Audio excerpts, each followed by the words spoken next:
Episode 2: The meaning of patience in the narrations of the Prophet and his household, peace be upon them. Imam Ali, peace be upon him, said, "Patience is half of faith." Likewise, Imam Al-Sadiq, peace be upon him, said, "Patience is the head of faith." On the day of judgment, the angels will say to the people of paradise, "Peace be upon you for what you patiently endured, and excellent is the final home."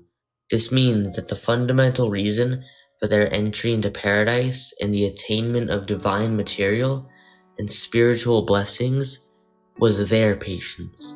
Therefore, patience is a crucial matter, and we must understand its true meaning correctly, so as not to misinterpret humility and submission as patience, not to misinterpret laziness and inaction as patience, and not to mistakenly believe that we will receive great rewards from Allah the Most High without bearing responsibilities and facing challenges with patience.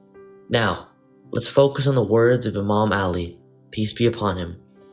When he said, "Patience is half of faith," and similarly he said, "O people, you must have patience, for there is no religion for those who have no patience." The question that arises here is, why is patience so important to the extent in our faith? Firstly, let's clarify what faith is, so that we can understand why patience is considered half of it.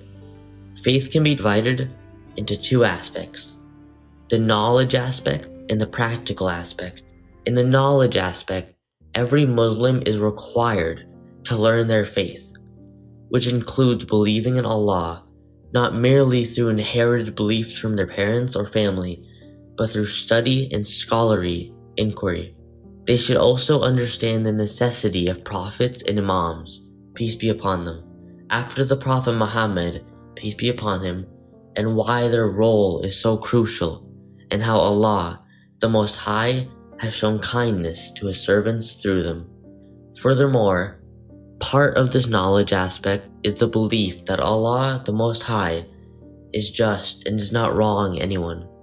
We will delve into the specific lessons about why we say Allah is just and does not wrong anyone, even though we witness injustice, killing, aggression, and destruction everywhere, and many of Allah's chosen ones often live in poverty and face persecution. Then there is the belief in the ultimate purpose for which we were created, which is to attain perfection. We understand that this world is not the final destination, and we were created to transition from one station to another. Thus, we must prepare ourselves for the next station, which is the hereafter, where there will be an account and recompense on the day of judgment. We do not know what the other stations beyond that might be, as our minds may not comprehend what lies ahead. However, Allah the Most High has stated everything will perish except His face.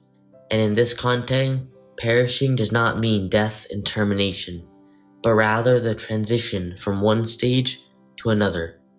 Just as a sperm cell perishes to become an embryo, then a fetus, and eventually a child, the previous identity perishes to give way to a new identity, a new level of perfection.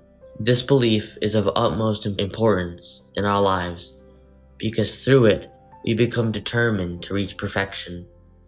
When one knows they will transition from one realm to a higher realm, they understand the necessity of preparing themselves for each stage in proportion to that stage.